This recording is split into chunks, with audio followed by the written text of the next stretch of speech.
श्रीमद् भगवद गीता के अनुसार ये 3 होते हैं इंसान की बर्बादी के कारण। गीता में भगवान श्री कृष्ण ने बर्बादी के इन 3 कारणों पर विशेष बल दिया है। भागवत गीता के बताए गए मनुष्य की बर्बादी के ये 3 कारण आज हर मनुष्य को जानना चाहिए।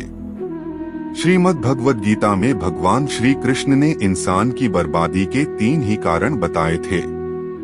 मनुष्य की बर्बादी के ये कारण आज भी की सटीक है। कहते हैं कि मनुष्य यदि अपनी बर्बादी के कारण को जान जाए तो वह अपने जीवन को सुखमय बना सकता है।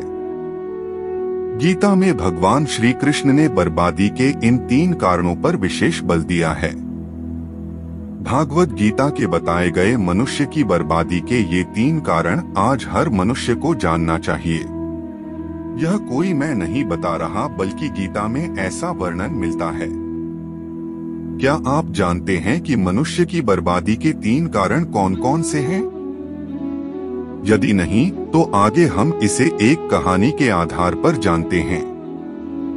वीडियो में आगे बढ़ने से पहले हमारे YouTube चैनल हिंदू ज्ञान संगम को लाइक सब्सक्राइब करें और कमेंट में राधे राधे लिख दें। आपका कल्याण ही कल्याण होगा।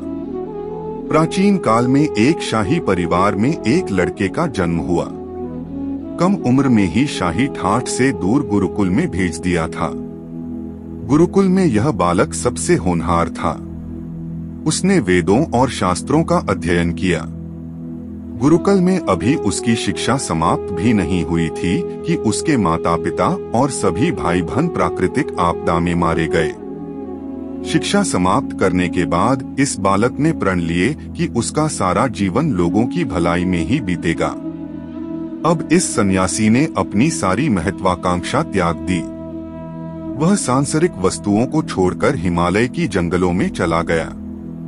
उसने लंबे समय तक तपस्या की। धीरे धीरे इस सन्यासी की चर्चा सभी जगह होने लगी। उस राज्य का राजा बहुत ही क्रूर व्यक्ति था। राजा ने सन्यासी से भेंट करने की ठानी, जिसके बाद राजा उस सन्यासी से इतना प्रभावित हुआ कि उसने अच्छाई की राह पर चलने की ठान ली। राजा मन ही मन सोचने लगा कि अगर ये सन्यासी मुझे चंद मिनटों में ही इतना कुछ बदल सकता है तो यदि ये मेरे पास रहने लगे तो मेरी जिंदगी ही बदल जाएगी। इसके बाद राजा ने सन्यासी से अपने साथ चलने के आग्रह करने लगा।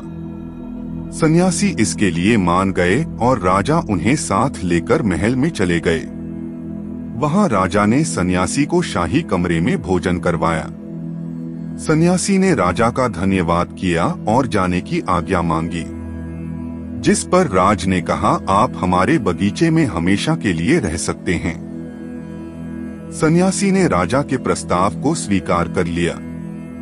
बगीचे में सन्यासी के लिए एक कुटिया बना दी गई। राजा ने भी सन्यासी की खूब सेवा की। कुछ समय बाद अचानक राजा और रानी अपने पड़ोस के राज्य में चले गए। साथ ही एक सेवादार को सन्यासी की सेवा के लिए बोल गए, लेकिन सेवादार बीमार पड़ गया और अगले दिन से आया ही नहीं। ऐसे में सन्यासी को कोई भोजन देने वाला भी नहीं था। कुछ दिनों के बाद जब राजा वापस आए तो सन्यासी ने राजा को बहुत डांटा। राज ने सन्यासी से क्षमा मांगी और फिर सब कुछ ठीक हो गया। फिर कुछ दिन बाद राजा को राज्य से फिर कुछ दिनों के लिए बाहर जान पड़ा। इस बार राजा ने रानी को आदेश दिया कि जब तक वह आते नहीं तब तक राजा को किसी प्रकार की दिक्कत नहीं होनी चाहिए।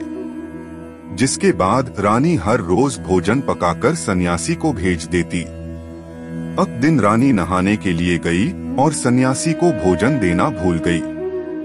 जब भोजन नहीं आए तो सन्यासी सोच में पड़ गया कि और वह खुद महल में जाकर देखा। सन्यासी की नजर रानी पर पड़ी। उसने रानी के अद्भुत रूप को देखकर चकित हो गया। सन्यासी रानी की सुंदरता को भुला न सका और उसने खाना पीना छोड़कर अपनी कुटिया में पड़ा रहा। राजा जब वापस लौटे तो उसे सन्यासी के हाल का पता लगा। राजा ने जब सन्यासी से ये सब पूछा तो उसने कहा कि मैं रानी की अद्भुत सुंदरता का कायल हो गया हूँ। इस पर राजा ने सन्यासी से कहा कि आप मेरे महल में चलिए, मैं रानी आपको दे दूंगा। कुछ दिनों के बाद रानी ने उस सन्यासी से कहा कि आप क्या थे और क्या हो गए? आज आप वासना के कारण मेरे गुलाम हो गए। यह सुनकर सन्यासी को महसूस हुआ कि वो तो एक सन्यासी है।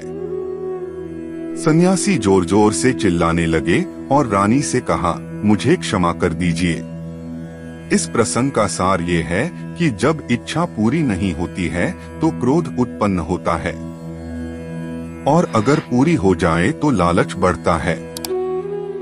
आज के लिए बस इतना ही। मिलते हैं न्यू वीडियो पर। जय हिंद, जय भारत।